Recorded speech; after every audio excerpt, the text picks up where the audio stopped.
So we continued on about the poor civilized man, while the savage who has them not is rich as a savage. If it is asserted that civilization is a real advantage in the condition of man, I think that it is. He does think it's good to be civilized, though only the wise improve their advantages. But then only if you're wise is it good to be uncivilized. It must be shown that it has produced greater dwellings without making them more costly.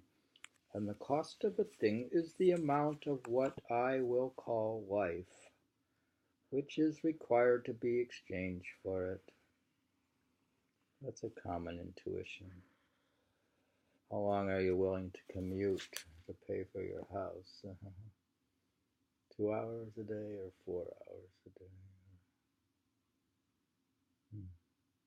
What's the commute time?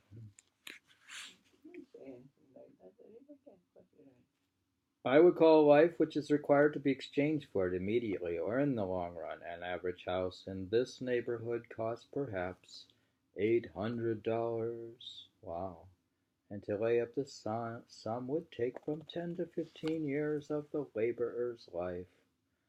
Wow, things haven't changed much.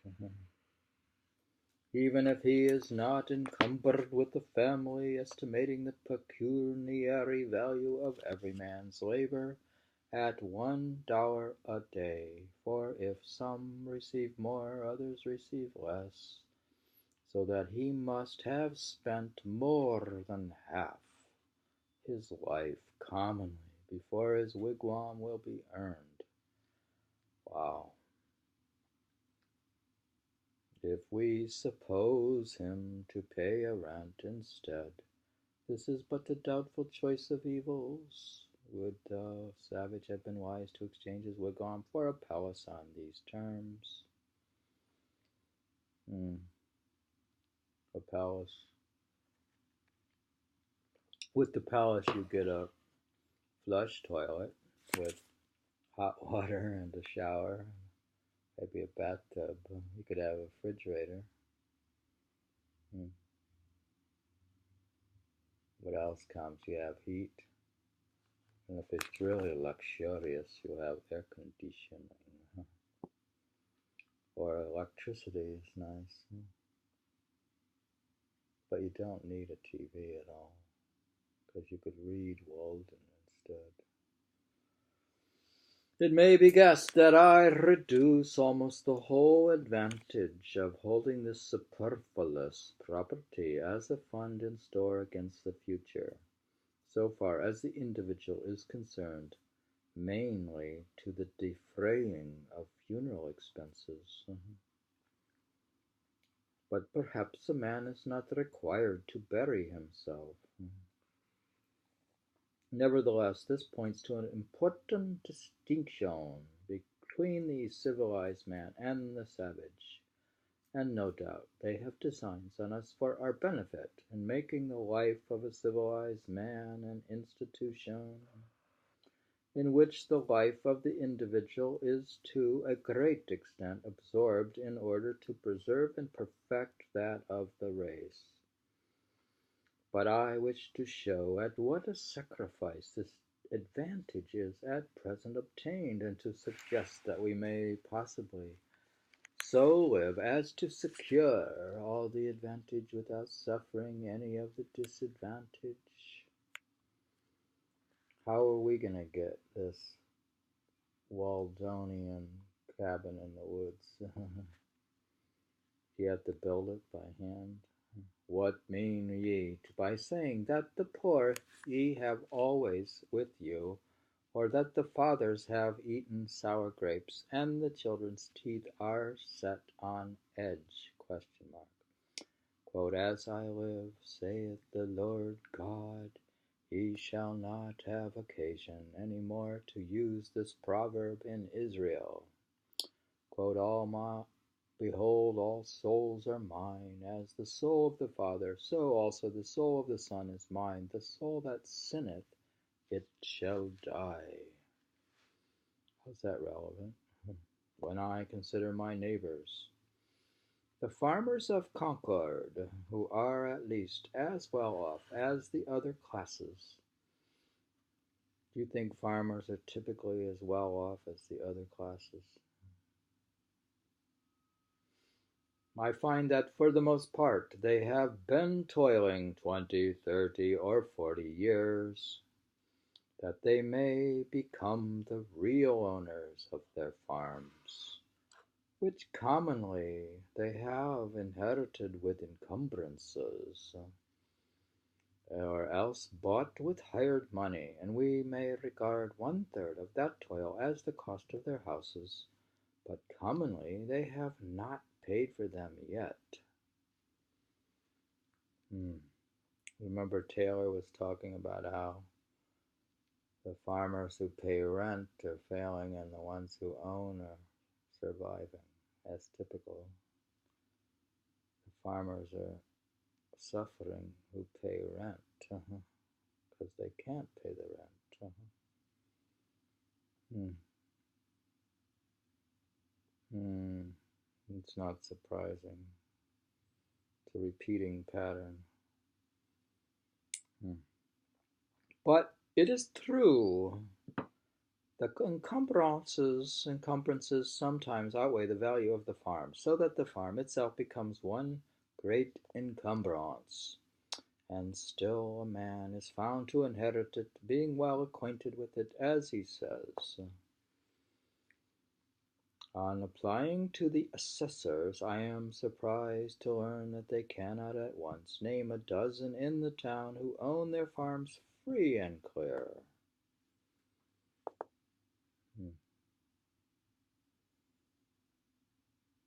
Yeah, because they borrow money to buy fertilizer and equipment and more land. If you would know the history of these homesteads, inquire at the bank where they are mortgaged. The man who has actually paid for his farm with labor on it is so rare that every neighbor can point to him. I doubt if there are 3 such men in Concord. Very interesting. What has been said of the merchants, that a very large majority, even 97 in 100, are sure to fail.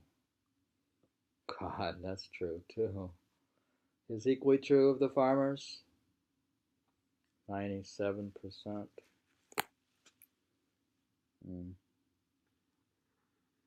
Well, if you're mortgaged to a high level and you have a crop failure, what's going to happen?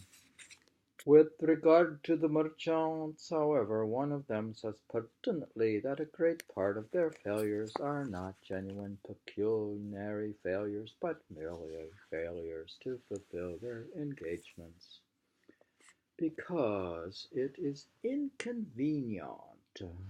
That is, it is the moral character that breaks down.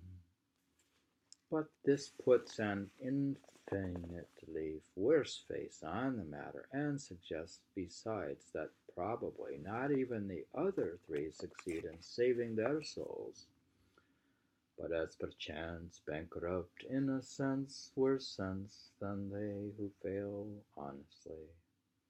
Bankruptcy and repudiation are the springboards from which much of our civilization vaults and turns its somersets, but the savage stands on the unelastic plank of famine. Yet the Middlesex cattle show goes off here with the éclat. It's a French word, éclat, E-C-L-A-T, éclat. Annually, as if all the joints of the agricultural machine were suent. The farmer is endeavoring to solve the problem of a livelihood by a formula more complicated than the problem itself. To get his shoestrings, he speculates in herds of cattle. With consummate skill, he has to set his trap with a hair spring to catch comfort and independence, and then, as he turned away, got his own legs into it. This is the reason he is poor. For a similar reason, we are all poor in respect to the thousand savage comforts, those surrounded by luxuries. As Chapman sings, quote, "The false society of men, for earthly greatness, all heavenly comforts rarefies to air." Hmm. Hmm.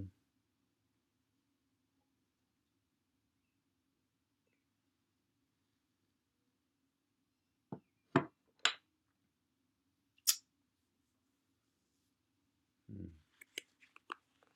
You think if you had small farmers and the farmer says he's going to stay small, smallism. And when the farmer has got his house, he may not be the richer but the poorer for it, and it be the house that has got him. You know how people become a slave to their house, or they have to repair it. You want to buy an old beat up Victorian house and try to fix it up? Or would that be like slavery? As I understand it, that was a valid objection urged by Momus against the house which Minerva made, that she, quote, had not made it movable. By means a bad neighborhood might be avoided. And it may be still be urged, for our houses are such unwealthy property that we are often imprisoned rather than housed in them. Is that why you want to get a mobile home? You want to go by trailer or travel, or you want a car with wheels? And the bad neighborhood to be avoided is our own scurvy selves. I guess you could avoid your own bad traits by moving. Scurvy selves. I know one or two families, at least in this town, who for nearly a generation have been wishing to sell their houses in the outskirts and move into the village, but have not been able to accomplish it, and only death will set them free. Yeah, it's funny, people who want to sell their house and move and they can't get it sold. They're prisoners of the house. Granted that the majority are able at last either to hire or own or hire the modern house with all its improvements, while civilization has been improving our houses, it has not equally improved the man who are to inhabit them. He believes in human improvement of the man. Cultivate the man and not the house. By what? By reading Greek and Roman classics? And why? Wow. Well, he'll tell us how. It has created palaces, but it was not so easy to create noblemen and kings. And if the civilized man's pursuits are not worthier than the savages, if he employed the greater part of his life in obtaining gross necessities, necessaries. How's a necessary different from a necessity? Necessaries. And comforts merely. Why should he have a better dwelling than the former? But how do the poor minority fare? Perhaps it will be found that just in proportion as some have been placed in outward circumstances, above the savage, other have been degraded below him.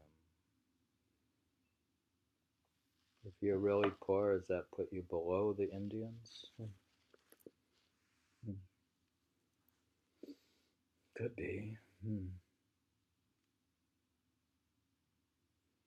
The luxury of one class is counterbalanced by the indulgence of another.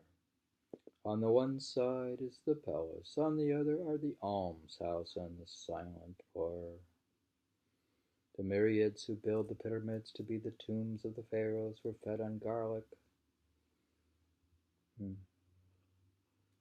you think the pyramids were built with garlic? And it may be were not decently buried themselves. The mason who finishes the cornice of the palace returns at night perchance to a hut, not so good as the wigwam. It is a mistake to suppose that in a country where the usual evidences of civilization exist, the condition of a very large body of the inhabitants may not be as degraded as that of savages. I refer to the degraded poor, not now to the degraded rich. To know this, I should not need to look farther than to the shanties, which everywhere border on the border of Turkey or the border of Texas.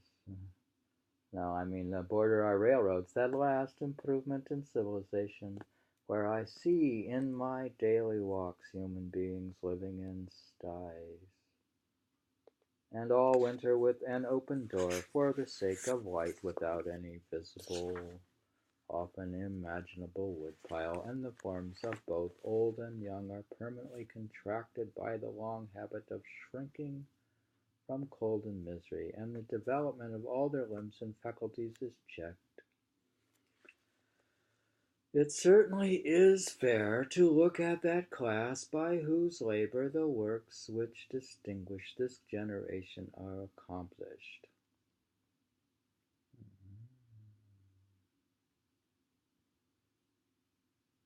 Such, too, to a greater or a less extent, is the condition of the operatives of every denomination in England, which is the great workhouse of the world.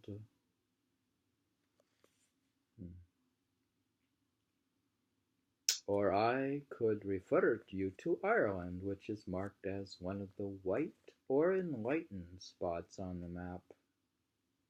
Contrast the physical condition of the Irish with that of the North American Indian, or the South Sea Islander, or any other savage race before it was degraded by contact with the civilized man. Yet I have no doubt that people's rulers are as wise as the average of civilized rulers. Their condition only proves what squalidness may consist with civilization. You think we have squalidness within civilization? I hardly need refer now to the laborers in our southern states who produce the staple exports of this country, and are themselves the staple production of the South, but to confine myself to those who are said to be in moderate circumstances. We didn't even mention slavery. That's even worse. Is that extremely poor? That's worse than poor.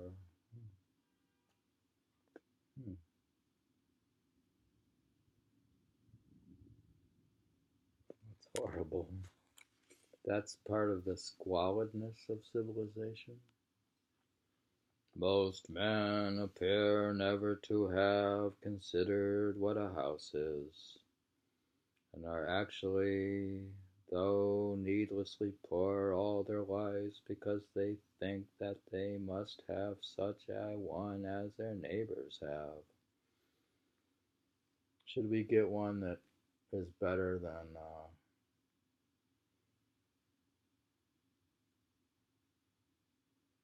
the fellow next door? We should go to a good neighborhood so there's a good school system. Or do we have to do that at all? Maybe that's an illusion.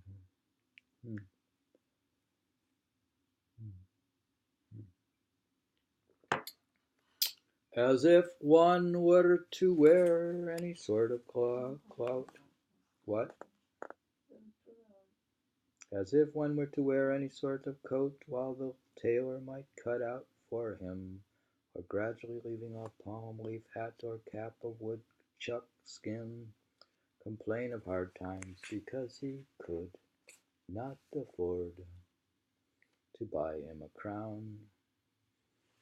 It is possible to invent a house still more convenient and luxurious than we have, yet all would admit that man could not afford to pay for.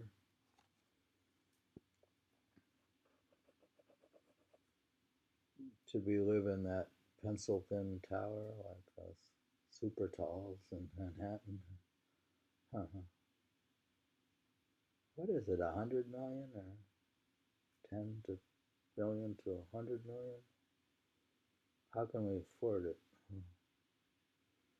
Shall we always study to obtain more of these things, and not sometimes to be content with less? Shall the respectable citizen thus gravely teach by precept and example the necessity of the young man providing a certain number of superfluous clothes, shoes, and umbrellas, and empty guest chambers for empty guests before he dies? Do you think we should have a guest room or empty guest rooms? Why should not our furniture be as simple as the Arabs or the Indians? He's proposing you just get a zafu or a zabuton or a futon or a carpet. Furniture. Yeah, some minimalists, they don't have chairs and tables and they won't have those things, chairs and tables and all that other junk. When I think of the benefactors of the race, whom we have apotheosized as messengers from heaven, bearers of divine gifts to man, I do not see in my mind any retinue at their heels, any carload of fashionable furniture. He's saying the messengers from heaven don't come with furniture. Or what if I were to allow, would it not be a singular allowance that our furniture should be more complex than the Arabs in proportion as we are morally and intellectually his superiors? At present our houses are cluttered. He's accusing us of being cluttered and defiled with it, and a good housewife would sweep out the greater part into the dust hole and not leave her morning's work undone. Oh God.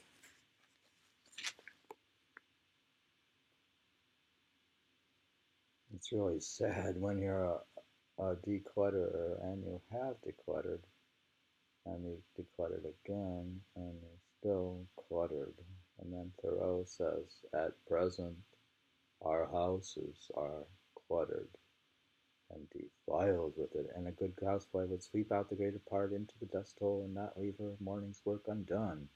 Morning work, by the blushes of Aurora and the music of Memnon, what should be man's morning work in this world? When I come back from exercising, I do the morning work of cleaning the house, usually, right? You should do some cleaning in the morning, I think. But it's not the highest priority. It's third in priority. If you meditate, then you exercise, then you clean house, declutter. Man's warning work in this world. I have 3 pieces of limestone on my desk, but I was terrified to find that they required to be dusted daily. Oh God. He's terrified by dust. I guess the more furniture you have, the more you have to dust.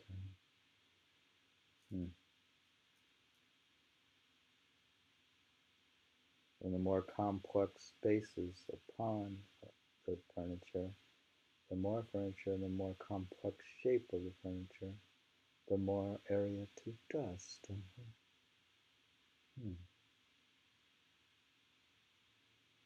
When the furniture of my mind was all undusted still, and I threw them out the window in disgust.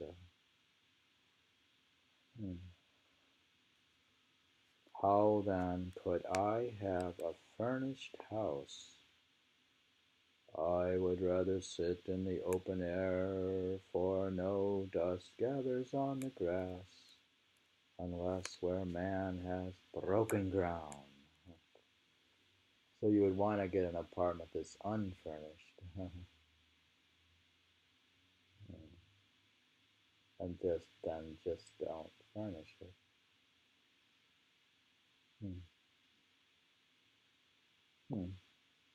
That would be extremely elite, though. It is the luxurious and dissipated who set the fashions which the herd so diligently follow. The traveler who stops at the best houses, so called, soon discovers this, for the publicans resume him to be a Sardanapalus, and if he resigned himself to their tender mercies, he would soon be completely emasculated. I think that in the railroad car we are inclined to spend more on luxury than on safety and convenience, and it threatens, without attaining these, to become no better than a modern drawing room, and with its divans and ottomans and sunshades and 100 other oriental things, which we are taking west with us, invented for the ladies of the harem and the ephemeral natives of the celestial empire, which Jonathan should be ashamed to know the names of.